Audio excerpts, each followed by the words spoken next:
கூடியிருக்கும் பொதுமக்களுக்கும் என்னுடைய தாய் தமிழ் உறவுகள் அனைவருக்கும் என்னுடைய வணக்கத்தை தெரிவித்துக் கொள்கிறேன். நம்ம 2026 சட்டமன்ற தேர்தல் களத்தில் நின்றுட்டு இருக்கோம். 2026ஆம் ஆண்டு வந்துருச்சு. கிட்டத்தட்ட இப்போ பிப்ரவரி மாதம். இன்னும் 2 மாசத்துல தேர்தலே நடக்க போகுது. இப்போ நம்ம யாருக்கு வாக்கு செலுத்த போறோம் அப்படிங்கிறது தான் இந்த தேர்தல். இந்த தேர்தல் இதுவரைக்கும் நீங்க சந்திக்காத ஒரு தேர்தல். தமிழ்நாட்டோட அடுத்த 50 வருஷத்தோட தலையெழுத்தையே மாத்த போற தேர்தல் இந்த தேர்தல் தான். ஏன்னா திருடுறதுக்குனே கட்சி வச்சிருக்காங்க. திமுக கட்சி இந்த தேர்தலில் ஒரு வேளை தோத்துருச்சுன்னா நம்ம சின்னவர் இருக்காருல சேப்பாக்க சேகுவேரா, அவர் வாழ்நாள்ல முதல்வர் ஆக முடியாது. இந்த தடவை இப்பயே நான் சொல்றேன், எல்லா தொகுதிகள்லையும் பணத்தை கொண்டுகிட்டு போயிட்டாங்க திமுக காரங்க. பல கோடி போயிடுச்சு. எல்லா தொகுதிகள்லையும் எல்லா ஒன்றிய செயலாளருக்கும் பணம் போயிடுச்சு. இன்னும் ஊர்ல இருக்க மக்களுக்கு மட்டும்தான் பணம் போய் சேரல. ஏன் இவ்வளவு தீவிரமா எந்த தேர்தலையும் இல்லாம இந்த தேர்தலில் வேலை பார்க்கிறாருன்னா, அதான் அவருடைய தவ புதல்வன், தமிழ்நாட்டின் நாளைய வரலாறு, நடமாடும் ஆண்மகன், சேப்பாக்கத்தின் சேகுவேரா, தத்தி உதயநிதி ஸ்டாலின் இருக்காருல்ல, அந்த உதயநிதி ஸ்டாலினை இந்த முறை ஸ்டாலின் முதல்வர் ஆனா மட்டும்தான் அடுத்த ஸ்டாலின் முதல்வர் வேட்பாளர். ஆனா ஒரே வருஷத்துல உதயநிதியை முதல்வர் ஆக்கிடுவாங்க. ஒருவேளை இந்த தடவை அவர் முதல்வர் ஆகலனா காலத்துக்கும் முதல்வரா உதயநிதி கனவுல கூட வராது. அதனால எப்படியாவது எத்தனாயிரம் கோடி செலவு பண்ணாலும் சரி இந்த தேர்தலை ஜெயிக்கணும். ஒரே வருஷத்துல தான் பையனை முதல்வராக்கணும்னு ஸ்டாலின் ரெடி ஆயிட்டாரு. எல்லா ஒன்றிய செயலாளருக்கும் பணம் போயிடுச்சு. இது திமுக காரங்க மனசாட்சிக்கு தெரியும். ஒண்ணு. இன்னொன்னு, அதிமுக தம்பி சொன்ன மாதிரி மோடியா இல்ல இந்த லேடியா அப்படின்னு கேட்ட அந்த அம்மாவை பாக்கெட்ல வச்சுக்கிட்டு போயிட்டு மோடி தான் எங்க டாடி அப்படின்னு வெக்கமே இல்லாம அந்த தமிழ்நாட்டுடைய வரலாற்று எதிரி ஆரியர்கள், அந்த ஆரியர்களுடைய RSS உடைய கட்சியான பாஜகவுக்கு கூட்டணி வச்சு தமிழ்நாட்டு உரிமைகள் அத்தனையும் பறிபோகும் போது கூட அற்ப பதவிக்காக, கேவலம் அற்ப பதவிக்காக தமிழ்நாட்டுடைய அத்தனை உரிமைகளையும் அடமான வச்சு அடிமையா இருக்கிற அதிமுக ஒரு பக்கம். இன்னொன்னு, அவர் ஏற்கனவே அவரு பொதுச் செயலாளர் ஆனதுல இருந்து 10 தோல்வியை பார்த்துட்டாரு. இப்ப என்ன தெரியுமில, அவர் 11 தோல்வி பழனிசாமியை ஆயிடக்கூடாதுன்னு போராடிக்கிட்டு இருக்காரு. அவர் ஒரு பக்கம். இன்னொரு பக்கம், எதுக்கு கட்சி ஆரம்பிச்சேன், எதுக்கு அரசியலுக்கு வந்தேன், கொள்கை என்ன, கோட்பாடு என்ன, எதுவுமே தெரியாது. எதை கேட்டாலும் டிவிக்கே. உங்க கொள்கை என்னங்க, டிவிக்கே. உங்க கோட்பாடு என்ன, டிவிக்கே. என்ன நல்லது பண்ண போறீங்க, டிவிக்கே. முன்ன டிவிக்கேன்னா இப்ப விசில் எடுத்து ஊதுவான். நல்ல நாள்லயே அவனுங்கெல்லாம் சைக்கோ பசங்க. இதை நான் சொல்ல, என்னடா நம்ம கட்சி பசங்களை சைக்கோன்ட்டீங்களே அப்படின்னு நான் சொல்லப்பா. சேலத்துல அவங்க கட்சிக்கார ஒரு பையன் தான் சொல்றான், எங்க தளபதியோடைய கூட்டத்துல 100 சைக்கோ இருக்கும், பாத்துரு சாட்டை துறை முருகா அப்படின்னு சொல்லி. 100 பேர் இல்ல, நீங்க பாதி பேர் எல்லாம் சைக்கோவை தான்டா சுத்திட்டு இருக்கிறீங்க. அப்படி சைக்கோக்கள் எல்லாம் சேர்த்துக்கிட்டு எதுக்கு கட்சி ஆரம்பிச்சோன்னே தெரியாம எங்க அண்ணன் விஜய் ஒரு கட்சி.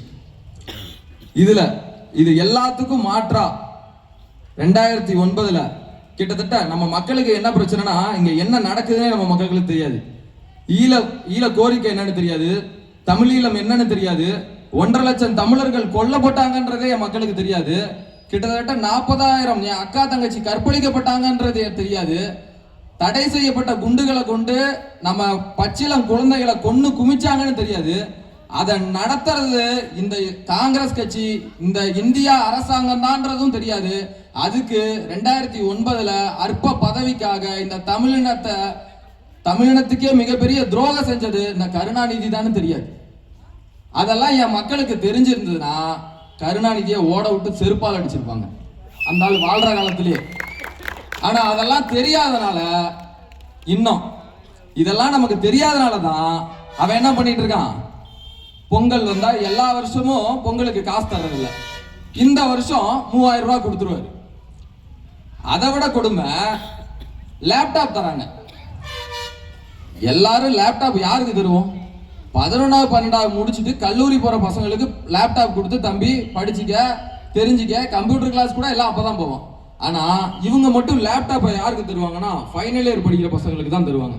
ஏன்னா ஃபைனல் இயர் படிக்கிற பையனுக்கு தான் ஓட்டு இருக்கும். 12வது படிச்ச பையனுக்கு 17 வயசு தான் இருக்கும். அதனால கொடுக்குற லேப்டாப் முக்கியம் இல்லை, அது ஓட்டா மாறணும். அதனால அந்த கல்லூரி இறுதியாண்டு படிக்கிற பசங்களுக்கு லேப்டாப்லாம் அறிவிச்சிட்டாங்க. இப்ப அதுலயும் ஒரு டகால்ட்டி என்னன்னா, சட்டக்கல்லூரியில 3ஆம் ஆண்டு படிக்கிற இறுதியாண்டு பசங்களுக்கும் லேப்டாப்னு தான் அறிவிக்கப்பட்டுச்சு அரசாங்கத்தால. சர்க்குலரும் அப்படிதான் வந்துச்சு. ஆனா இப்ப அவ்வளவு லேப்டாப் வாங்கவும் இவங்கள்ட்ட ஒன்றும் நிதி இல்லை, ஃபுல்லா கடன்ல தான் அரசாங்கமே இயங்கிட்டு இருக்கு. அதனால இறுதியாண்டு படிக்கிற பசங்களுக்கு லேப்டாப் கொடுக்கல. தமிழ்நாடு முழுக்க 3ஆண்டு சட்டக்கல்லூரி படிக்கிற பசங்க, இறுதியாண்டு பசங்க போராடிட்டு இருக்காங்க. ஆனா அந்த லேப்டாப்பை கொடுக்க அந்த பசங்களுக்கு இவங்கள்ட்ட வக்கில்ல. இப்ப மாசம் மாசம் கொடுப்பாங்கல்ல 1000 ரூபாய், அதெல்லாம் சேர்த்து கோடைகால நிதின்னு எல்லாத்தையும் சேர்த்து 5000 ரூபாய் கொடுக்கறது. எதுக்கு 5000 ரூபாய் மொத்தமா இப்ப போடுறாரு சாரு? ஏன்னா இன்னும் 2 மாசத்துல எலெக்ஷனு. இப்ப பொங்கலுக்கு 3000 கொடுத்தோமா, எந்த 5 வருஷமும் இதுக்கு முன்னாடி இருந்தா 4 வருஷமும் கொடுக்கல. இந்த வருஷம் ஏன் கொடுத்தேன்? எலெக்ஷனு. இப்ப எல்லாம் என்ன நினைப்பாங்க, நம்ம வீட்டு அக்கா தங்கச்சி, அவன் எவ்வளவு நம்ம அக்கா தங்கச்சி எல்லாம் எவ்வளவு முட்டாளா நினைக்கிறான் பாரு. இதெல்லாம் நம்பி ஓட்டு போட்டுரும். என்னன்னா ஜனவரி மாசம் பிறந்ததா 3000 ரூபாய் கொடுத்தேன், ஆகா ஸ்டாலின் தாண்டா கொடுத்தாரு 3000 ரூபாய் அப்படின்னு அடுத்து லேப்டாப்பை கொடுக்கறது பசங்கள்கிட்ட. அதை அந்த நினைப்புல இருந்து விலகிறதுக்குள்ள அடுத்து 5000 ரூபாய் போட்டுடுறது. அப்ப என்னன்னா நம்ம அக்காவும் தங்கச்சியும் இந்த நினைப்புல அவங்களுக்கு வாக்கு செலுத்திடுவாங்கன்னு ஸ்டாலின் தப்பு கணக்கு போட்டுட்டு இருக்காரு. என் அக்கா தங்கச்சி ஒரு காலமும் இந்த திருட்டு திமுகவுக்கு வாக்கு செலுத்த கூடாது, செலுத்த மாட்டாங்கன்ற நம்பிக்கையோட நாங்க உறுதியா நிக்கிறோம். அதே போல நம்ம தாவேக்கா அதை பேசக்கூடாதுன்னு தான் நம்ம நினைக்கிறோம்.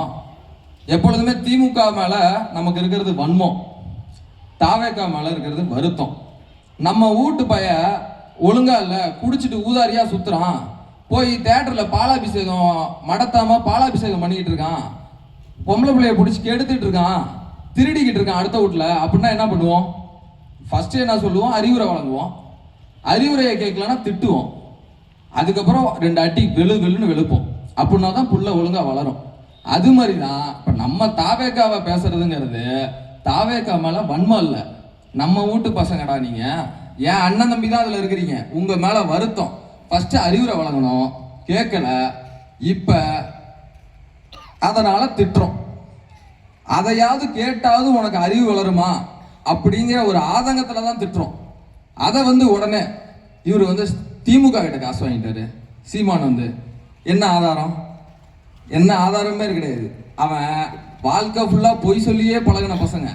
சுறா படமே சூப்பர் படம்னு பேசினவன், சுறா படமே 100 நாள் ஓடுனுச்சுன்னு சொல்றவன், அஜித் ஃபேன்ஸ் கிட்ட சண்டை பிடிக்கிறதுக்காகவே இந்த படம் அமோகமான படம், இந்த படம் 500 கோடி வசூல், 1000 கோடி வசூல் அப்படின்னு பொய் சொல்லியே பழகின பசங்க. பொய் சொல்லியே பழகின பையன் அரசியலுக்குள்ள வந்தவன் அவனால அங்கேயும் பொய் சொல்லாம இருக்க முடியல. 7.5 கோடி பேர் சேர்ந்துட்டாங்கன்றான். நேத்து ஒருத்தன் 25% வாக்குங்கிறான், இன்னைக்கு ஒருத்தன் 42ங்கிறான், காலையில 42ங்கிறான், சாயங்காலம் பேசும்போது திருப்பி 30ங்கிறான். எத்தனை சதவீதம் தாண்டா வாக்கு வச்சிருக்கீங்க? இதுல முன்ன கேட்டா, அண்ணா ஏன்னா வீட்டை விட்டு வெளில வர மாட்டீங்க அப்படின்னு கேட்டா, ஏன் வீட்டை விட்டு வெளில வரலையே அதை சொல்லணும். இப்பெல்லாம் என்ன பதில் தெரியும்ல? நீ எல்லாம் விஜய், நீயும் விஜய், இந்த கூட்டத்தில் இருக்க எல்லாரும் விஜய். அண்ணன் ரோல்ஸ் ராய்ஸ் கார்ல போறாரு, அந்த காரை நானும் விஜய் தான், எனக்கு அந்த காரை கொடுப்பீங்களாண்ணே? ஏன்னா மக்களை பார்க்க வீட்டை விட்டு வெளியில வரலன்னு கேட்டா நீயும் விஜய், நீயும் விஜய். யாரெல்லாம் மக்களுக்காக போராடுறானோ அவன்லாம் விஜயம். இதுவாயா ஒரு பதில்? ஒரு மக்கள் தலைவன் காமராஜரை கொள்கை தலைவர்னு சொல்ற அவர்லாம் யாருன்னு தெரியுமா? ஒருவேளை காமராஜர் இன்னைக்கு உயிரோட இருந்திருந்தாருன்னா அவரு சொன்ன அதே வார்த்தையை தான் சொல்லியிருப்பாரு. கூத்தாடி பின்னாடி போனீங்கன்னா அவ கூத்தியா கிட்ட நாட்டை ஒப்படைச்சிட்டு போயிடுவான்னு சொல்லியிருப்பாரு. அப்படி அவரே உங்களை எதிர்த்து தான் உட்கார்ந்துருப்பாரு அரசியல்ல. அவரை கொள்கை தலைவர்னு வச்சுக்கிறது. அந்த கொள்கை தலைவர் யாராரு அதை கேட்டீங்கன்னாவே அவனுக்கும் தெரியாது. அவன் கொள்கை தலைவர் யாருன்னு கேட்டா அந்த பசங்கள்கிட்ட சும்மா மைக்க நெட்டி கொள்கை தலைவர் யாருன்னு கேட்டா, ப்ரோ அப்புறம் பார்க்கலாம் ப்ரோ, செங்கோட்டையன் தான் எங்க கொள்கை தலைவர் அப்படிங்கிறான். அவனுக்கு கொள்கையும் தெரியாது, கொள்கை தலைவரும் தெரியாது, அவனுக்கு கொள்கை கோட்பாடு எதுவும் தெரியாதுங்கிறது அடுத்தபட்சம். குறைஞ்சபட்சம் மாவட்ட வாரியா நம்ம ஜெயிச்சிட்டோம், மாவட்ட வாரியா என்ன நல்லது பண்ண போறோம்? அந்த கட்சியோட மாவட்ட செயலாளர்லாம் யார் தெரியுமில்ல? பிளாக்ல டிக்கெட் வித்தவன், லாட்ரி பணத்துல வந்து இங்க வாழ்ந்துகிட்டு இருக்கவன் கட்சியுடைய மாநில பொறுப்பாளர்லாம் யாரு பாரு, புசி ஆனந்த், ஆதவர்ஜுனா, இவெல்லாம் யாருன்னு பார்த்தோம்னா இந்த சமூகத்துக்காக துளி கூட போராடாதவன், இந்த சமூகத்துக்காக துளி கூட இந்த சமூகம் மாறணும், இங்க இருக்கிற மக்களுடைய கஷ்டங்கள் போகணும்னு துளி கூட எண்ணாதவனுங்க. அவனுங்கெல்லாம் இன்னைக்கு வந்துட்டு நாளைக்கு இவர் விஜய் முதல்வர் ஆயிட்டா ஆதவர்ஜுனா உயர்கல்வித்துறை அமைச்சர், புசி ஆனந்த் தான் நிதித்துறை அமைச்சர், 84,000 கோடியும் பாரு. நமக்கே ஒன்றும் புரியாது, நம்ம பிள்ளைங்க எல்லாம் கன்ஃபியூஸ் ஆகிடும். நம்ம வீட்டு குழந்தை கூட 84ங்கிறத 84ன்னு தெளிவாக சொல்லும். அந்த ஆளு 84 அந்த ஆளு நிதித்துறை அமைச்சர் ஆயிடுவார். இதில் ஊழலை ஒழிக்க போகிறேன் அப்படின்னு சொல்லிட்டு ஒரு கட்சி எதுக்காக ஆரம்பிச்ச அப்படின்னு கேட்டால் ஊழலை ஒழிக்க போகிறாங்களாம். சரி, யாரை வச்சு ஒழிப்ப? இது வரைக்கும் திருடின, இப்போ நாம் தமிழ் கட்சி நாங்கள் சொல்கிறோம் ஊழலை ஒழிக்கிறோம். எந்த திருட்டு பைய திமுக காரன் அதிமுக காரன் வெளிப்படையா நான் செஞ்ச திருட்டை ஒத்துக்கிட்டு நான் இனிமேல் நான் செஞ்ச தவறுகள்லாம் கடந்துட்டு இனிமேல் ஊருக்காக போராட வரேன்னு சொன்னா மட்டும்தான் நாம் தமிழர் கட்சியில சேர்த்துப்போம். ஆனா யாரு வந்தாலும் சேர்த்துப்பேன், செங்கோட்டையன் வந்தாலும் சேர்த்துப்பேன், ஜேசிடி பிரபாகர் வந்தாலும் சேர்த்துப்பேன், எந்த திருட்டு பைய வந்தாலும் சேர்த்துப்பேன்னா 35 வருஷம் 40 வருஷமா ஒரு தொகுதியில செங்கோட்டையன் எம்எல்ஏ. அந்த ஆளு 40 வருஷமா செய்யாத நல்லதை இனிமேல் தாவைக்கால சேர்ந்து செஞ்சிருவானா? கோபிச்செட்டிப்பாளையம் அந்த ஆளோட தொகுதி. அந்த கோபிச்செட்டிப்பாளையம் தமிழ்நாட்டோட சிறந்த தொகுதியா? அப்ப அந்த தொகுதியில 40 வருஷமா நீ எம்எல்ஏவா இருந்து என்ன புடுங்கிட்டு இருந்த? ஒன்னும் புடுங்கல. இப்ப தாவேக்க போய் என்ன புடுங்குவ? ஒன்னும் புடுங்க மாட்டேன். இப்ப அந்த தொகுதியில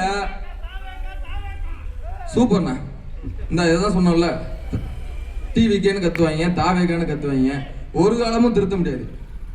அது நம்ம ஒன்றும் பண்ண முடியாது. அவங்களுக்கு பேசவும் தெரியாது. இப்போ ஒன்றும் இல்லை, போன அண்ணாங்களை கூப்பிட்டு வச்சு, அண்ணா இந்த பெரம்பலூர் மாவட்டத்தில் இப்போ என் கட்சியில் அண்ணன் செல்வகுமார் அண்ணன் பேசினாரு, இந்த ஊரோட பிரச்சனையை பட்டியல் போட்டாரு. கூப்பிட்டு வச்சு அந்த பையனை கூப்பிட்டு வச்சு கேட்டானோ ஜி டிவிக்கேன்னு விசில ஊதிட்டே போயிடுவோம். அவ்வளோதான் அவங்களுக்கு தெரியும். இந்த பெரம்பலூர் மாவட்டத்தில் என்ன பிரச்சனைன்னு கேட்டோன்னா அவங்க கட்சி மாவட்டத்தில் எல்லாருக்கும் தெரியாது. அவங்களுக்கு யாருக்குமே எதுவுமே தெரியாது. தற்கொலை கூட்டம்னு சொன்னால் கோபம் மட்டும் வந்துடுது. ஏன்பா உண்மையிலேயே நீங்கள் தற்கொலை தான். அப்போ விஜயை எதிர்க்கிறதுக்கு நான் மீண்டும் மீண்டும் சொல்கிறேன், விஜயை நான் நானே விஜய் ரசிகன் தான். விஜயை எதிர்க்கிறதுக்கு ஒரே ஒரு காரணம் போதும். செங்கோட்டையன் மாதிரி ஒரு அயோக்கிய பையில அந்த கட்சியில் நீ சேர்த்த, அது முத தப்பு. ரெண்டாவது, செங்கோட்டையனுக்கு 18 வயசுல இருந்து 25 வயசு பசங்க, என் தம்பிங்க மொத்த பேரும் போய் வரவேற்பு கொடுத்தான் பாரு. செங்கோட்டையனை எதிர்த்து தாண்டா நீங்க எல்லாம் கட்சி ஆரம்பிச்சீங்க. அப்ப நாளைக்கு செந்தில் பாலாஜி வந்தாலும் கட்சியில சேர்த்துப்பியா? ஸ்டாலின் வந்தாலும் கட்சியில சேர்த்துப்ப, எவன் வந்தாலும் கட்சியில சேர்த்துப்ப. இதெல்லாம் ஒரு அரசியலா? அப்ப எப்படிதான் திமுகவுல அதிமுகவுல பல முறை எம்எல்ஏவா இருந்து அமைச்சரா இருந்து இந்த மண்ணில் நடந்த அத்தனை அட்டூழியங்களுக்கும் காரணமா இருந்த அத்தனை பேரையும் நீ உன் கட்சியில சேர்த்துப்பனா நீ என்னடா யோக்கிய? எதையாவது கத்திட்டு இருக்காங்கடா. என்னன்னா நம்ம சொன்னதுக்கு இதுதான் சாம்பிள். ஒரு செகண்ட் நின்னு டிவிக்கேவோட கொள்கை என்ன, அண்ணா நீங்க தப்பா பேசுறீங்கன்னு சொல்லிட்டு போ. எனக்கு ஒன்றும் அவங்கள விமர்சிக்கணும் அவங்கள திட்டணும்னு எந்த ஒரு வேண்டுதலும் கிடையாது. எந்த சாமிகிட்டையும் வேண்டிட்டு வந்தீங்கல்ல. அதனாலதான் ஆரம்பத்துல வரவேற்றோம். ஆரம்பத்துல எங்க அண்ணன் சீமான் வரவேற்றாரு, இப்ப மாத்தி பேசுறாரு, திட்டுறாரு அப்படிங்கிறாங்க. ஏங்க நேத்து ஒருத்தர நல்லவர்னு நம்ம சொல்றோம், திடீர்னு இன்னைக்கு நைட்டே அவன் ஒரு பொண்ணை கெடுத்துறான். இன்னைக்கு நைட்டு கெடுத்துட்டான்னு எனக்கு நாளைக்கு காலையில் நியூஸ் வருது. நாளைக்கு என்ன சொல்லுவேன்? நேத்து நான் யாரை நல்லவன்னு சொன்னனோ அவனை நாளைக்கு அயோக்கிய பையன் தானே சொல்லுவேன். அது சரிதானே? நேத்து நான் நல்லவன்னு நம்புனேன், நல்லவன்னு சொன்னேன். இன்னைக்கு நைட்டு ஒரு பொண்ணை கெடுத்துட்டான். அவனை நாளைக்கும் நான் நல்லவன்னு சொன்னா நான் தான்டா அயோக்கியன். அவன் நேத்து நல்லவனா இருந்தான், இன்னைக்கு கெட்டவன் ஆயிட்டான். அப்ப கெட்டவன் தான் சொல்ல முடியும். அது மாதிரி விஜய் அரசியலுக்கு வரும்போது நம்ம தமிழ்நாட்டை சேர்ந்த நம்ம தமிழ் மகன், நம்ம தம்பி, இந்த தமிழ் தேசியத்தை அடுத்த ஒரு தமிழ் தேசியம் சார்ந்த அவன் ஒருவேளை வந்தா அடுத்த தலைமுறை பசங்களுக்கு போய் சேரும். இந்த மாதிரி எந்த சிந்தனையும் இல்லாம கண்மூடித்தனமா விஜய் லெஃப்ட்ல இண்டிகேட்டர் போட்டு ரைட்ல போனாலும் லெஃப்ட்ல இண்டிகேட்டர் போட்டா ரைட்ல தான் போகணுமா. அவ்வளோ தற்கொலை பசங்க. அந்த தற்கொலை பசங்க எல்லாம் அப்போவாவது இந்த தமிழ் தேசியம்னா என்ன, ஈழ போராட்டம்னா என்ன அப்படின்னு கொஞ்சமாவது சிந்திப்பானுங்க அப்படின்னு சொல்லி நாங்க நினைச்சோம். ஆனா அது நடக்கல. அது போல இல்ல இல்ல உட்காருங்க உட்காருங்க. ஆக்சுவலி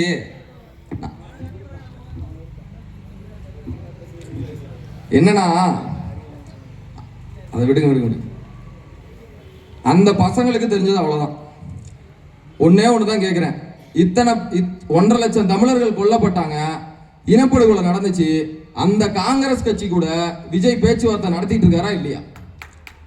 நாளைக்கு நாங்க சொல்றோம், காங்கிரஸ் கூட கூட்டணி கிடையாது, பிஜேபி கூட கூட்டணி கிடையாது, திமுக கூட கிடையாது, அதிமுக கூட கிடையாது. ஏன்னா இவெல்லாம் ஆட்சி அதிகாரத்துல இருந்து பல முறை திருடி இருக்கான், இவெல்லாம் இந்த இனத்துக்கு எதிரானவன் அப்படின்னு சொல்லி அவங்க கூட எல்லாம் கூட்டணி கிடையாது. என் மக்களை நம்பி மட்டும்தான் அந்த களத்துல நிக்கிறோம் நாங்க வெளிப்படையா சொல்றோமா இல்லையா? நேர்மை என்கிட்ட இருக்கு. ஆனா தாவேக்காவுல சோத்துல உப்பு போட்டு திங்கிறவங்களா இருந்தா சொல்லுங்கடா, இந்த இனப்படுகொலை செஞ்சது காங்கிரஸா இல்லையா? 1.5 லட்சம் உன் அக்கா தங்கச்சியை கற்பழிச்சுட்டான், பச்சிலம் குழந்தைய கொன்னுட்டான், 1.5 லட்சம் பேர் சாவுக்கு காரணமாயிட்டான், பல லட்சம் பேர் அகதிகளா உலகம் ஃபுல்லா போயிட்டான். இவ்வளவு பெரிய வழி 2009ல நடந்திருக்கு. இவ்வளவு பெரிய வழி நடந்ததுக்கு அப்புறமும் காங்கிரஸ் கூட விஜய் கூட்டணி பேச்சுவார்த்தை நடத்துவானா? விஜய் எங்க மயிருக்கு சமம். விஜய் சரியான ஆண்மகனா இருந்தா எங்க அண்ணன் சீமான ஒரு மேடையில ஏத்துறேன். விஜய் சரியான ஆண்மகனா இருந்தா எங்க அண்ணன் முன்னாடி முதல்ல பிரஸ்ஸ சந்திக்க சொல்லுங்கடா. பிரஸ்ஸ பார்த்தா உலகத்துல எடுத்தா பாரு ஒரு ஓட்டம் அப்படின்னு. இந்த பெரம்பலூர் மாவட்டத்துல நான் சவால் விடுறேன். திமுக மாவட்ட செயலாளர், அதிமுக மாவட்ட செயலாளர், எந்த கட்சி சாதி கட்சி மாவட்ட செயலாளரா இருந்தாலும் சரி, இந்த விஜய் கட்சி மாவட்ட செயலாளர் அந்த கட்சியில எவனா வேணாரு மேடை ஏறு, லைவ்ல பேசுவோம். நான் கேட்கிற 10 கேள்விக்கு நீ பதில் சொல்லினா, நான் குன்னத்துல எங்க அண்ணன் என்ன வேட்பாளரா அறிவிச்சிருக்காரு, வேட்பாளரா நிக்கலன்னு எங்க அண்ணன்ட்டே சொல்லிடுறேன். நீ சொல்ற அதே கட்சியில நான் சேர்ந்துடுறேன். இந்த தில்லு திராணி நேர்மை உள்ளவனாலதான் சவால் விட முடியும். அந்த நேர்மை எங்க கிட்ட இருக்கு. நான் அந்த சவால் விடுறேன். எப்படா ஊழல் ஒழிப்ப அதை ஃபர்ஸ்ட் சொல்றான். வாரிசு அரசியல் இருக்கிறேன். காங்கிரஸ் இந்தியாவிலேயே அதிக வாரிசு அரசியல் கொண்ட கட்சி காங்கிரஸ் தான். ஆனா அந்த கட்சி கூட கூட்டணி பேச்சுவார்த்தை இன்னமும் நீ நடத்திட்டு இருக்கிற. நாங்க முன்னாடியே சொன்னோம், ஏடிஎம்கே பத்தி ஃபர்ஸ்ட் பேசவே மாட்டாரு. ஏன் தெரியுமில்ல?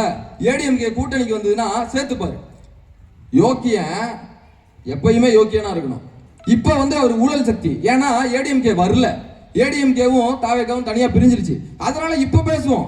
நீ யோக்கியனா இருந்தா ஆரம்பத்திலேயே எடப்பாடி பழனிசாமி கொடநாடு கொலை வழக்குக்கு அவர் தான் காரணம், ஸ்டெர்லைட் படுகொலைக்கு அவர் தான் காரணம் அது அப்படின்னு சொல்லி அந்த கட்சிக்குள்ள நான் கூட்டணி வைக்க மாட்டேன்னு வெளிப்படையா அறிவிச்சிருக்கணும். ஆனா அந்த எந்த அறிவிப்பையும் அறிவிக்காம நீ கூட்டணி பேச்சுவார்த்தை நடத்துவ, வந்தா சேர்த்துப்ப, வரலன்னா கெட்டவன்னு சொல்றது அதுதான் அயோக்கியத்தனம். இப்படி இந்த மாதிரி 1000 கேள்விய அந்த கட்சியை நோக்கி நம்மளால கேட்டுக்கிட்டே இருக்க முடியும். ஆனா அதுக்கு எதுக்குமே அவங்களால பதில் சொல்ல முடியாது அப்படிங்கிறது தான் கலை யதார்த்தம். எதுக்காக கட்சி ஆரம்பிச்சோன்னா இன்னைக்கு வரைக்கும் அந்த பசங்களுக்கு தெரியாது.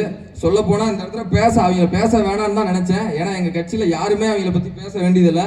எங்க அண்ணன் ஒருத்தர் இருக்காரு, சாட்டை துரைமுருகன். அவர் ஒத்த ஆளு போதும். நீங்க முதல்ல மொத்த தாவேக்காவுக்கும் இங்க 2 பேருக்கு நடுவில் தான் போட்டி. ஒன்று ஒட்டுமொத்த தாவேக்கா, இன்னொன்று சாட்டை துரைமுருகன். நாம் தமிழர் கட்சிக்கோ வேற எந்த கட்சிக்கோ தாவேக்கா கூட எல்லாம் போட்டி கிடையாது. ஒரு பக்கம் சாட்டை துரைமுருகன், ஒரு பக்கம் தாவேக்கா. இந்த 2 பேருக்கு தான் போட்டி. முதல்ல அண்ணன் சாட்டை துரைமுருகனை டீல் பண்ணிட்டு அப்புறமேட்டுக்கு அரசியல் களத்துக்குள்ள வாங்க. அவர் ஒத்தாளு போதும், மொத்த பேரும் கதற விட்டுட்டு இருக்காரு. அவனுங்களே நீங்க அந்த பசங்களே பாத்தீங்கன்னா ஸ்டாலின் உதயநிதி எல்லாம் பேசுறதே இல்லை, சாட்டை துரைமுருகனை மட்டும் தான் பேசுறது. எதுக்கு கட்சி ஆரம்பிச்சனே மறந்துட்டானுங்க. சாட்டை துரைமுருகனை திட்டுறதுக்கு மட்டும்தான் இப்ப அந்த கட்சி நடந்துகிட்டே இருக்கு. இப்படிப்பட்ட ஒரு டுபாக்கூர் கட்சி அந்த கட்சி மட்டும்தான். இதுல இந்த பெரம்பலூர் மாவட்டத்துல அப்படி என்னதான் இந்த திமுக அதிமுக எல்லாத்துக்கும் வாக்கு செலுத்திட்டீங்க, அப்படி என்னதான் முன்னேற்றம் அடைஞ்சிருச்சு? எல்லா பிரச்சனைகளும் சரி செய்யப்பட்டுருச்சா? அதிகமா வெளிநாட்டுக்கு அதிகமா கொத்தடிமைகளா வேலைக்கு போறது இந்த பெரம்பலூர் மாவட்டத்தில் இருந்தோம். ஏன் இங்க வேலை வாய்ப்பே உருவாக்கப்படல. ஆனா அததான் அந்த இடத்துல தான் நாங்க சொல்றோம், சரியான கல்வி கொடுக்கப்படும், உயர்தர கல்வி கொடுக்கப்படும், அந்த கல்விக்கேற்ற வேலை கொடுக்கப்படும், வேலைக்கேற்ற சம்பளமும் கொடுக்கப்படும். அதை விட கல்வியும் மருத்துவமும், தரமான கல்வியும் மருத்துவமும் இலவசமா தரப்படும். அது எல்லாருக்கும் பொதுவா. அப்ப கல்விக்கும் மருத்துவத்துக்கும் நமக்கு செலவே இல்லைன்னா இதை தாண்டி நமக்கு என்ன செலவு இருந்துற போகுது? புள்ள குட்டியெல்லாம் விட்டுட்டு ஏன் நம்ம மாவட்ட மக்கள் வெளிநாட்டில் போய் கூலிக்கு வேலை செஞ்சுட்டு இருக்கிறாங்க? ஏன் இவ்வளோ கஷ்டப்பட்டு இருக்காங்க? சாவுற காலத்துல இளமை காலம் மொத்தத்தையும் தொலைச்சிட்டு வெளிநாட்டில் வாழ்ந்துட்டு கடைசியா வராங்க. இளமை மொத்தத்தையும் தொலைச்சிட்டு புள்ள குட்டியெல்லாம் விட்டுட்டு இவ்வளோ கஷ்டப்படுறதுக்கு ஒரே காரணம் நீங்க 50 வருஷமா போட்ட அந்த வாக்கு மட்டும்தான். அந்த வாக்கை இந்த முறை மாத்தி செலுத்துங்க. நான் வந்து இந்த விவசாய சின்னத்துக்கு வாக்கு செலுத்துங்கலாம் நான் கேட்கல. யாரு நல்லவங்கன்னு பாருங்க, யாரு நல்லவங்கன்னு நீங்க தேடுங்க. எங்க அண்ணா சொல்ற மாதிரி தான், ஒரு கடைக்கு துணி எடுக்க போனா என் அக்காவும் தங்கச்சியும் சாரி எடுத்துட்டு வர்றதுக்குள்ள விடிஞ்சிரும். அவ்வளோ பார்த்து பார்த்து எடுப்பாங்க. 6 மாசம் கட்டி கிழிச்சு தூக்கி போடுற சேலையே அவ்வளோ நேரம் பார்த்து பண்றோமே. 5 வருஷம் உங்க வாழ்க்கையோட சேர்ந்து எங்க வாழ்க்கை, எல்லாரோட வாழ்க்கையும் மாத்த போற அந்த வாக்குக்காக நீங்க ஏன் தேடக்கூடாது? என் மக்களுக்கு தேடல் இல்லாம போனது மட்டும்தான் இங்க இருக்கிற பெரிய பிரச்சனை. அது போல இந்த பெரம்பலூர் மாவட்டத்தில் என் கனவு என் ஊர், என் ஊர் என் கனவு 2030 அப்படின்னு சொல்லி ஒன்று விட்டுருக்காங்க ஆட்சியாளர்கள். என்னன்னா அதுல முதல்ல ஒன்று சொல்லியிருக்காங்க, நம்ம பச்சை மலையிலிருந்து வர்ற தண்ணியெல்லாம் நிறுத்தி சின்ன முட்லு அந்த இடத்த வந்து நீர்த்தேக்கம் கட்டணுமா. இந்த சின்ன முட்ல நீர்த்தேக்கங்கிறது 2021 ஸ்டாலின் வந்து கொடுத்த வாக்குறுதி. அந்த சின்ன முட்ல நீர்த்தேக்கம் இன்னைக்கு வரைக்கும் கொண்டுகிட்டு வரலங்கிறத தாண்டி போன வருஷம் 2025 சட்டமன்றத்தில் இதே சட்டமன்ற உறுப்பினராக இருக்கக்கூடிய அண்ணன் பிரபாகரன் கேட்குறாங்க. கேட்கும்போது அமைச்சர் துரைமுருகன் வந்து ஒரு பதில் சொல்றாரு. அது என்ன பதில்னா, திட்டத்தளத்தின் மேற்பாட்டில் தற்போது நிலமட்டத்திற்கு கீழ் 12 மீட்டர் ஆழம் வரை பல்வேறு அளவுகள் உள்ள கூழாங்கற்கள் மண் கலந்து காணப்படுவதாலும் அதற்கு கீழ் சிதையுற்ற பாறைகள் காணப்படுவதாலும் இத்திட்டத்தளத்தில் நீர்த்தேக்கம் அல்லது நீரை தேக்குவதற்கான சாத்தியக்கூறுகள் இல்லை என்று 2022 அறிவித்தார்கள். எனவே பெரம்பலூர் மாவட்டம் வேப்பந்தட்டை வட்டம் மலையாள கிராமத்தில் அருகே சின்னமுட்லு நீர்த்தேக்கம் அமைக்க கருத்துரு கைவிடுவதை தவிர வேறு வழி இல்லை. அமைச்சர் துரைமுருகன் என்ன சொல்றாருன்னா, அங்க அமைக்கிற சாத்தியக்கூறே இல்லை, அந்த நீர்த்தேக்க திட்டத்தை நாங்கள் கைவிடுறோம்னு சொல்லிட்டாரு. எப்போ? 2025 சட்டமன்றத்தில் சொல்றாரு. இப்போ 2026 3-4 நாள் முன்னாடி பெரம்பலூர் மாவட்டத்தில் அமைச்சர்கள் எல்லாரையும் கூப்பிட்டு வச்சு அதிகாரிகள்லாம் வச்சு என் ஊர் என் கனவு 2030ன்னு ஒன்று விடுறாங்க. 2030 இந்த பெரம்பலூர் மாவட்டம் எப்படி இருக்கணும் தெரியுமா அப்படின்னு. அதில் முதல்ல இந்த சின்ன முட்ல நீர்த்தேக்கம் வரணுமா. 2021 அந்த பகுதியில் சின்ன முட்ல நீர்த்தேக்கத்தை நான் உருவாக்குறேன்னு சொல்லி எல்லாருடைய வாக்கையும் வாங்கிட்டாங்க. 2025 வரைக்கும் எந்த நடவடிக்கை எடுக்கல. 2025 சொல்றாங்க, அவங்க அமைச்சரே சொல்றாரு அதுக்கு சாத்தியக்கூறே கிடையாது, அதனால அதை கைவிடுறோம்னு சொல்றாங்க. இப்போ 2026 திருப்பி வந்து என்ன சொல்றாங்க, அதை கொண்டுகிட்டு வர்றது தான் எங்க கனவு அப்படின்னு சொல்லி. ஏன் தெரியும்ல, 2026 தேர்தல் வந்துருச்சு, மறுபடியும் அந்த பகுதி மக்களுடைய வாக்கெல்லாம் பெறணும். அதுக்காக அடுத்து என் கனவுன்னு சாத்தியம் இல்லைன்னு நீயே சொல்ற, ஆனா அது என் கனவு, அதை கொண்டுகிட்டு வரணும்னு 2026 திருப்பி ஒரு பிட்டு.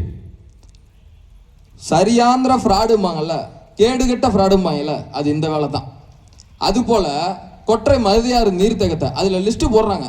அடுத்து கொற்றை மருதியாறு நீர்த்தேக்கம் 15 ஆண்டுகளாக நிலுவையில் இருக்கு, அதை வந்து பயன்பாட்டுக்கு கொண்டுகிட்டு வரணுமா.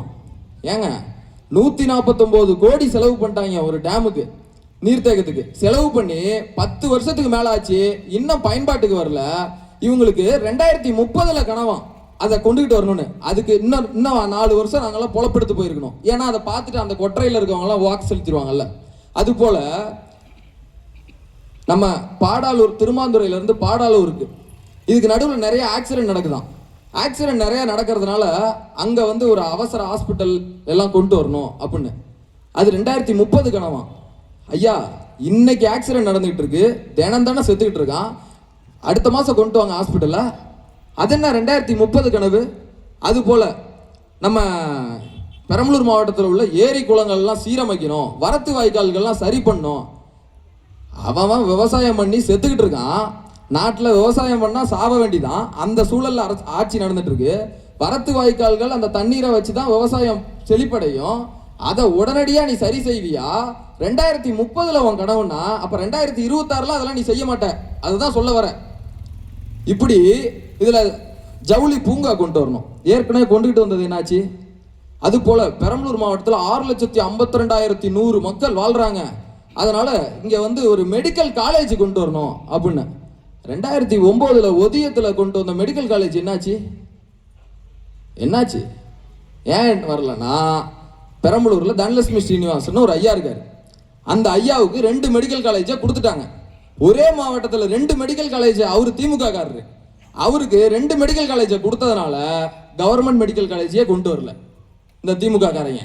திமுக 2009 கொண்டு வந்தது. அடுத்த 10 வருஷம் அதிமுக இருந்தது. அதிமுக கொண்டு வரல. நாங்க கொண்டு வந்த திட்டத்தைனா சரி, நீ உன் ஆட்சியே 5 வருஷம் முடிய போகுது, நீ ஏன் அந்த மெடிக்கல் காலேஜ் இப்போ வரைக்கும் கொண்டு வரலனா, உங்க கட்சிக்காரரு இதே மாவட்டத்தில் 2 மெடிக்கல் காலேஜ் வச்சிருக்காரு. நீ அந்த மெடிக்கல் காலேஜை கொண்டு வந்தா இந்த மெடிக்கல் காலேஜுக்கு பிரச்சனை வந்துடும், வருமானத்துல பாதிப்பு ஏற்பட்டுரும் அப்படின்னு சொல்லிட்டு இந்த மெடிக்கல் காலேஜை கொண்டு வரல. ஆனா 2030 என் கனவா, ஏன் உண்மையிலேயே என் ஊர் என் கனவுன்னு சொல்லிட்டு, இதெல்லாம் ஒரு கனவா? இதெல்லாம் உடனடியா இன்னைக்கு சரி செய்யணும். இன்னைக்கு சரி செய்ய வேண்டிய பிரச்சனையெல்லாம் 2030 என் கனவுன்னு இந்த மாவட்டத்துடைய ஆட்சியர், இந்த மாவட்ட அமைச்சர், அத்தனை அதிகாரியும் சேர்ந்து வெளியில விடுறாங்க. எந்த அளவு என் மக்கள் முட்டாளா இருப்பாங்கன்னு யோசிச்சு பாருங்க. இந்த பகுதிகளில் இந்த கிருஷ்ணாபுரம் கல்லாறு, அந்த பாலம் 100 ஆண்டு பழமையான பாலம், அந்த பாலம் எவ்வளோ மோசமாக இருக்குது, அதை சரி செய்ய எவ்வளோ பேர் போராடி இருக்காங்க. இன்னைக்கு வரைக்கும் அதெல்லாம் சரி செய்யாமல், கடந்த போன வாரம் கூட ஒரு பெரிய விபத்து அந்த பாலத்தில் நடந்துச்சு. மக்களுடைய உயிரை பற்றி இந்த ஆட்சிக்கும் இந்த அதிகாரிகளுக்கும் எந்த அக்கறையும் கிடையாது. இங்கே எல்லாருக்கும் 18 வயசு ஆயிடுச்சுன்னா ஓட்டு போகிற உரிமை வந்துருச்சு. எல்லாரும் படித்து பட்டம் வாங்கிட்டான், பேருக்கு பின்னாடி டிகிரி வந்துருச்சு. ஆனால் எல்லாருக்கும் அறிவு வளர்ந்துருச்சு, ஆனால் எவனுக்கும் வளரல. 18 வயசுல ஓட்டு போடுற உரிமை எல்லாத்துக்கும் வந்துருச்சு. ஆனா அவனுக்கு ஓட்டு இங்க யாரெல்லாம் நிக்கிறா, நம்ம தொகுதியில யாரு எம்எல்ஏ நிக்கிறா, நீ யாருக்கோ போடு. ஆனா அந்த தொகுதியில நிக்கக்கூடிய எம்எல்ஏ எல்லாம் யாரு நிக்கிறா, அவங்க இது வரைக்கும் என்ன பண்ணிருக்காங்க, ஒருத்தராவது அதை இந்த சின்ன பசங்க பார்த்துட்டு வாக்கு செலுத்துறாங்களா? அந்த தைரியம் தான் விஜயிக்கலாம். அதனாலதான் நான் ஜென்சி தலைமுறையை நம்புறேன், பெண்களை, வீட்டில் இருக்க பெண்களை நம்புறேன் அப்படின்னு. ஏன்னா அந்த ஆளு சொல்றதே நம்மளை கொச்சப்படுத்துறது. என் தம்பிங்களுக்கு, அந்த ஜென்சி தலைமுறைக்கு அரசியல் தெரியாது, அரசியல் தெரியாம விஜய்க்கு கண்மூடித்தனமா வாக்கு செலுத்திடுவாங்கன்னு அவர் நம்புறாரு. பெண்களுக்கும் அப்படிதான் நினைக்கிறாரு. இந்த பக்கத்துல இங்க அரும்பாவூர் இருக்கு, இந்த அரும்பாவூர் பெரிய ஏரி எல்லா வருஷமும் அதை ஆய்வு செய்வாங்க. ஏன்னா அது உடஞ்சிருச்சு, மதகு சரி செய்யப்படல, கரை உடஞ்சிருச்சு அப்படின்னு ஆய்வு செய்வாங்க. ஆனா ஆய்வு மட்டும் நடந்துகிட்டே இருக்கும், வருஷம் அது உடஞ்சிக்கிட்டே இருக்கும். அப்ப எப்பதான் சார் சரி பண்ணுவீங்க? இந்த பகுதியில், இந்த பெரம்பலூர் மாவட்டத்தில் ஏகப்பட்ட சுற்றுலா தலங்கள் இருக்கு. ரஞ்சன்குடி கோட்டை இருக்கு, செட்டிக்குள முருகன் கோயில் இருக்கு, இந்த விஸ்வக்குடி அணை இருக்கு, இப்படி ஏகப்பட்ட வாலிகண்டபுரம் வாலீஸ்வரன் கோயில் இருக்கு. இதை எல்லாத்தையும் வச்சு இந்த சுற்றுலா தலங்கள்லாம் வெளியில கொண்டுகிட்டு போய் அதன் மூலமா, சுற்றுலாத்தலத்துறையின் மூலமா இந்த அரசாங்கம் வருமானத்தை ஈட்ட நினைச்சதுன்னா நம்ம உண்மையிலேயே பாராட்டலாம். டாஸ்மாக்ல வீரன் சரக்கு எடுத்து என் அண்ணன் தம்பி, என் அப்பனுக்கு பெரியப்பனுக்கெல்லாம் ஊற்றி கொடுத்து அதில் 10 ரூபாயை ஆட்டையை போட்டு, பாட்டிலுக்கு 10 ரூபான்னு ஆட்டையை போட்டு, இதெல்லாம் ஒரு அரசாங்கம் செய்கிற வேலையா? இதில் இந்த இன்னைக்கு அதிமுக வேற ஆட்சி. அடுத்து இவங்க 1000 ரூபா கொடுத்தா நாங்கள் 2000 ரூபா கொடுப்போம். இவங்க பெண்களுக்கு இலவச பேருந்து கொடுத்தா நாங்கள் ஆண்களுக்கும் கொடுப்போம். அது வேற ராஜேந்திர பாலாஜின்னு ஒரு ஆள் சொல்றாப்ல, அவர் தான் இந்த மோடி எங்க டேடின்னு சொன்னவர். அவர் சொல்றாப்ல, டிஎம்கே பிரிச்சிருச்சு, பெண்களுக்கு மட்டும் இலவசம் கொடுத்து அவங்களை தனியாக போக வச்சிருச்சு. நாங்கள் ஆண்களுக்கும் இலவசமாக கொடுத்துட்டோம். இனிமேல் காதல் ஜோடிலாம் ஒன்றா போகலாம், கல்யாண புருஷன் முட்டாட்டிலாம் ஒன்றா போகலாம். யோ, நீ கட்சி நடத்துறியா இல்லை வேற ஏதாவது நடத்திட்டு இருக்கிறியா? நீ எல்லாம் ஒரு அமைச்சர், இவ்வளோ கீழ்த்தரமாக இந்த நீங்கள் தமிழ்நாட்டில் இந்த சட்டமன்ற உறுப்பினர், இந்த அமைச்சர் கொஞ்சம் கூட அறிவில்லாதவங்க. இவங்களுக்கு போய் பணம் இருக்கு, அந்த பணத்தை தவிர அவங்கள்ட்ட எதுவுமே கிடையாது. நான் ஒன்று மட்டும் சில விஷயங்களை சொல்லி முடிச்சுக்கிறேன். இந்த பெரம்பலூர் மாவட்டத்தில் நிற்கக்கூடிய வேட்பாளரை பாருங்க. ஒன்று, கட்சியுடைய தலைவர் பேசுறத பார்க்கணும். அப்படி பார்த்தா தமிழ்நாட்டில் எங்கள் அண்ணன் சீமான் மேலே சும்மா அவதூறை பரப்பலாம், எடிட் பண்ணி ரீல்ஸில் 1000 வீடியோ போடலாம். எல்லாத்துக்கும் தரவுகளோடு நாங்கள் இருக்கோம், எல்லா கேள்விகளுக்குமான பதிலை நாங்கள் சொல்லுவோம். அப்போ தமிழ்நாட்டில் யாருக்காவது தில்லு திராணி வேற எந்த கட்சி தலைவருக்காவது இருந்ததுன்னா எங்கள் அண்ணன் கூட ஒரே மேடையில் விவாதிக்க சொல்லு. எங்கள் அண்ணன் தோத்துட்டாருன்னா நாங்கள் கட்சியை கழிச்சிடறோம். அதுபோல் ஒரு கட்சியுடைய கொள்கை சித்தாந்தம் சார்ந்து நீங்கள் வாக்கு செலுத்தணும் அப்படின்னாலும், நாம் தமிழர் கட்சியுடைய கொள்கை சித்தாந்தம் அதனுடைய ஆட்சி வரைவுக்கு ஈக்குவலா இணையா வேற ஒரு கட்சி கொடுக்கும்னா நாங்கள் கட்சியை கழிச்சிடறோம். அப்படி மூணாவதா சட்டமன்ற வேட்பாளராக நிற்கிறாங்க. நிற்கக்கூடிய சட்டமன்ற வேட்பாளர் எல்லாம் விவாதத்துல நேரலையில பேச சொல்லு, இந்த தொகுதியுடைய பிரச்சனைகளை பேச சொல்லு. எங்க வேட்பாளர் கேட்கக்கூடிய கேள்விகளுக்கு, உங்க வேட்பாளர் கேட்கக்கூடிய அத்தனை கேள்விகளுக்கு எங்க வேட்பாளர் பதில் சொல்லுவாங்க. ஆனா எங்க வேட்பாளர் கேட்கக்கூடிய அத்தனை கேள்விகளுக்கும் உங்க வேட்பாளர் பதில் சொல்லிட்டா நாங்க வேட்புமனுவே தாக்கல் பண்ணல, விலகிடுறோம். இந்த சவாலை நாங்க வெளிப்படையாவே அறிவிக்கிறோம். இந்த தில்லு திராணியோட நாங்க அறிவிக்கிறத எந்த கட்சிக்காரனாவது ஏற்பானான்னு பார்க்க சொல்லு. நேர்மை இருந்தா ஏற்பாங்க, பண்றது திருட்டு தொழில், அதனால யாரும் ஏற்க மாட்டாங்க. அப்படி பார்க்கும்போது இந்த சட்டமன்ற தொகுதியில் நிற்கக்கூடிய என்னுடைய அக்கா ஜான்சி ராணி அவர்கள் தமிழ்நாட்டில் நம்ம வீட்டிலேயே இங்கே கூடி நின்று கேட்குற அத்தனை பேரும் யோசிச்சு பாருங்க. திமுகவா இருக்கட்டும், அதிமுகவா இருக்கட்டும், எந்த கட்சியா இருக்கட்டும், அந்த கட்சியில நம்ம இருப்போம், ஆனா நம்ம அக்கா தங்கச்சி இருக்க மாட்டாங்க, நம்ம அம்மா இருக்காது. பெண்களை அரசியல் களத்திலாம் நம்ம விடலை, பொது வாழ்க்கைக்கெல்லாம் விடலை. ஆனா நாம் தமிழர் கட்சி மட்டும்தான், எங்க அண்ணன் சீமான் மட்டும்தான் 234 வேட்பாளர்ல 117 பேரை பெண்ணை நிறுத்தி தமிழ்நாட்டில் யாரும் செய்யாத புரட்சியை செஞ்சு, அப்படி அந்த 117 பெண் வேட்பாளர்ல ஒரு பெண் வேட்பாளரா எங்க அக்கா ஜான்சி ராணி அந்த பெரம்பலூர் தொகுதியில நிறுத்திருக்காரு. எங்க அக்கா கூட விவாதம் பண்ணி ஜெயிக்க முடியும்னாலும் சரி, அந்த சவாலை அக்கா சார்பா நான் விடுறேன். அது போல ஒருவேளை எங்க அக்கா செஞ்ச போராட்டங்களை சொல்றேன். இதே பெரம்பலூர் மாவட்டத்துல, இதே பெரம்பலூர் தொகுதியில நெடுவாசல்னு ஒரு ஊர் இருக்கு. பெரம்பலூருடைய நகராட்சியில இருக்கிற அத்தனை கழிவு நீரையும் கொண்டுகிட்டு போய் அந்த மருதையாத்துல விட்டுருவாங்க, சுத்திகரிக்காம விட்டுக்கிட்டு இருக்காங்க. அதை எதிர்த்து நாம் தமிழர் கட்சி போராடும் போது அந்த போராட்ட களத்துல நின்னவங்க அக்கா ஜான்சி ராணி. அது போல பெரம்பலூர் மாவட்டத்துடைய முக்கிய பிரச்சனைகள் ஒன்றான கொட்டரை மருதையாறு நீர்த்தேக்கம் 149 கோடியை ஏப்பம் விட்டுட்டு இன்னும் பயன்பாட்டு கொண்டு வராம 60 கோடி வேணும்னு ஆட்சியில் இருக்கிறவங்க சொல்லிட்டு இருக்காங்கல்ல, அந்த கொட்டரை மருதையாறு நீர்த்தேக்கத்தை பயன்பாட்டு கொண்டு வரணும்னு நாம் தமிழர் கட்சி போராடும் போது அந்த போராட்ட களத்துல இருந்தவங்க அக்கா ஜான்சி ராணி.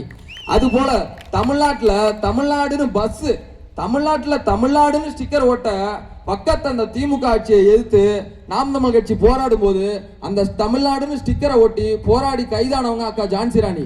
தொடர்ந்து இந்த பெரம்பலூர் மாவட்டத்துல ஒரு கிரஷர் கொண்டு வராங்க. அந்த கிரஷரை எதிர்த்து நாம் தமிழர் கட்சியும் போராடிச்சு, மக்களும் போராடினாங்க, நாம் தமிழர் கட்சி அவங்களோட சேர்ந்து போராடிச்சு. அப்படி போராடும் போது அந்த கிரஷர் நிறுத்தப்பட்டுருச்சு. அந்த கிரஷருக்காகவும் போராடும் போது நாம் தமிழர் கட்சி போராடும் போது அந்த போராட்ட களத்துல நின்றவங்க அக்கா ஜான்சி ராணி.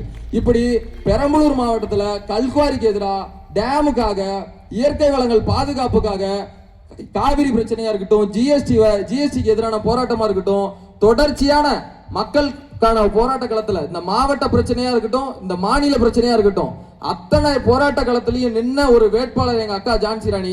அவங்கள உங்களுக்கு வேட்பாளரா எங்க அண்ணா அறிவிச்சிருக்காரு. இப்படி ஒரு பெண்ணா நின்று களத்துல நின்று மக்களுக்காக போராடுற ஒரு பெண் வேட்பாளரை நீங்க ஆதரிக்க போறீங்களா, இல்ல ஏற்கனவே பல முறை திருடி நம்ம காசெல்லாம் திருடி நம்மளை தெருவில் நிக்க வச்ச இந்த அயோக்கிய பயிர்களுக்கு வாக்கு செலுத்த போறீங்களான்றத நீங்களே முடிவு பண்ணிக்கீங்க. ஒன்னே சொல்லி நிறைவு செய்யறேன்.